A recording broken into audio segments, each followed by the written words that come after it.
In the further reaches of West Virginia stands the Grand Central Mall, one of the few malls in West Virginia that you could call alive and well. Although tarnished by dead anchors, it has adapted and changed over the years. Let's step inside and break the details down.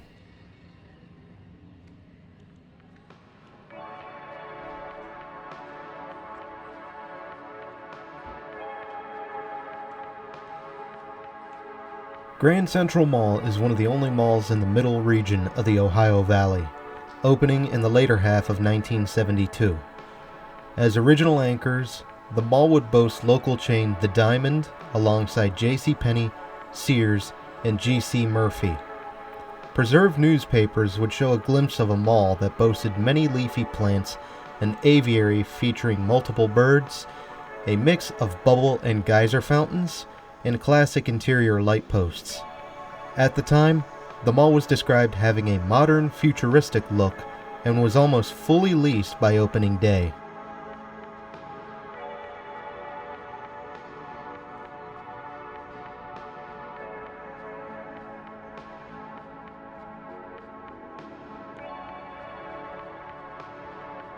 In 1983, the Diamond would close shop and get replaced by Stone & Thomas, while Farmore would seek space within the mall.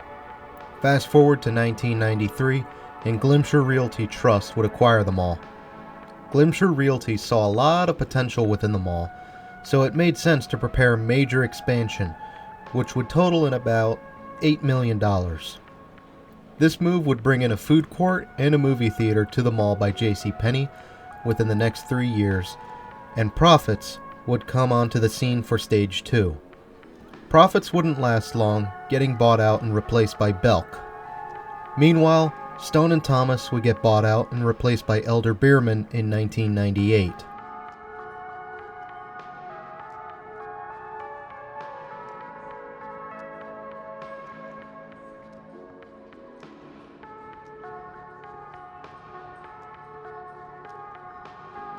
This expansion is likely responsible for a major renovation to the mall, which would have done away with the modern futuristic sophistication of the 70s.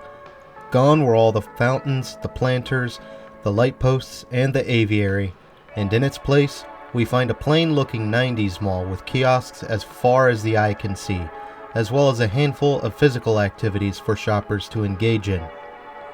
While the current look is certainly not the worst I've seen, it just cannot hold a candle to what I saw in those old newspapers.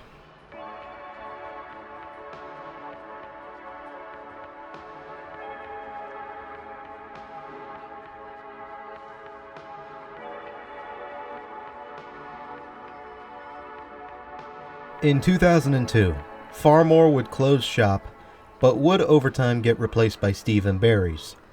Of course, Steve & Barry's tried to expand way too much way too fast, which led to their inevitable demise in 2008 to 2009. Today, that space is currently occupied by Dunham Sports. However, as a testament to this mall's success, history would have been rather quiet otherwise. The only other thing of note around this time would be the acquisition of Glimcher Realty by Washington Prime, which would transfer ownership of the mall to Washington Prime.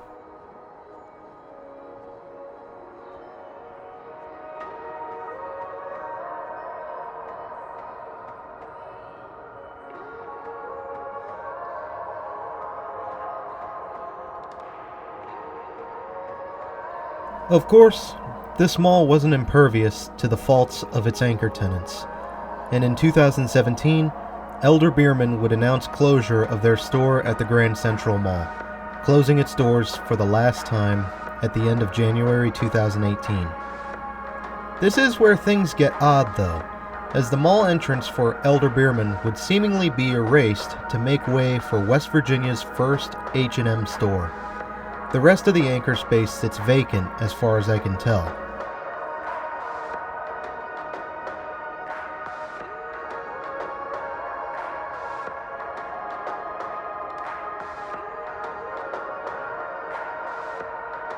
Meanwhile, Sears would close its doors for the last time in December 2018, having announced closure back in September along with 11 other stores.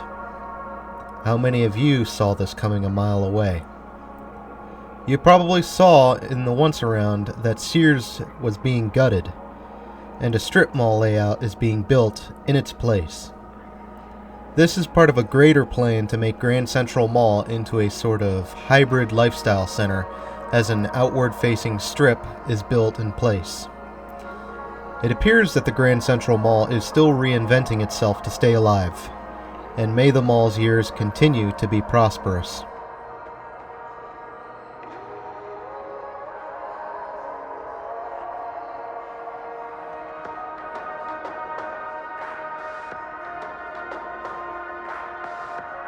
I have mentioned before that I am not the biggest fan of this mall's look. It's not terrible, but then I got to see a glimpse of what it looked like on opening day, and I have to say, I feel the old look was superior. Even though it was old, low-quality black and white prints on an old paper, I could imagine what the color scheme was like for this place back in the day. But things change. And although it is necessary for malls to change and evolve with the times, I just wish property owners would do something more interesting than long corridors, cluttered with kiosks, and nothing else. I suppose at least the cornhole boards, ping pong table, and the giant Connect 4 set gives customers something to do at the mall. Maybe we could build upon that idea in the future.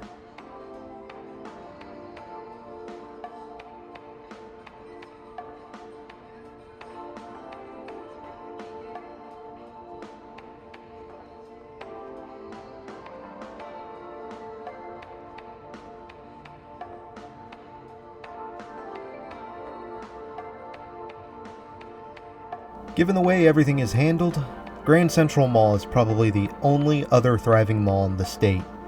You have the Huntington Mall further southwest, and that's about it for any place considered alive. Every other mall has faults to some degree. Meadowbrook, which we'll visit later, is struggling with 2 dead anchors. Mercer Mall is okay, but kind of a mixed bag. Crossroads Mall is okay. Morgantown Mall is also doing okay, and they managed to fill in some of their dead anchors. And Charleston Town Center, it's just sad. Mountaineer Mall? Well, that's not really a mall anymore, but it is preserved in a more unique fashion. Compare all that to the Grand Central Mall, which is doing well for itself and is adapting to trying times.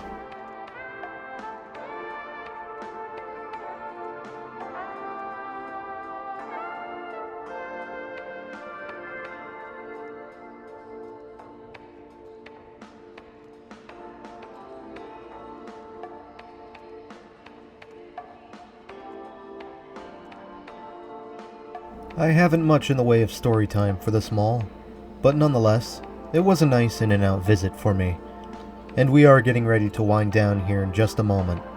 While we're heading out, what did you think of the Grand Central Mall? Did you love it? Did you hate it? Do you think it's doing pretty good for itself?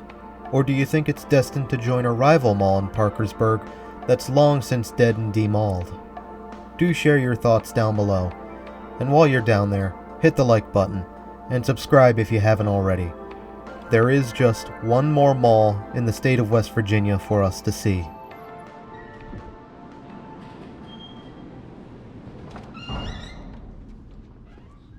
Thanks for having me, Parkersburg, and until next time, this is Doomie Grunt wishing you and the Grand Central Mall farewell and good luck in this uncertain future.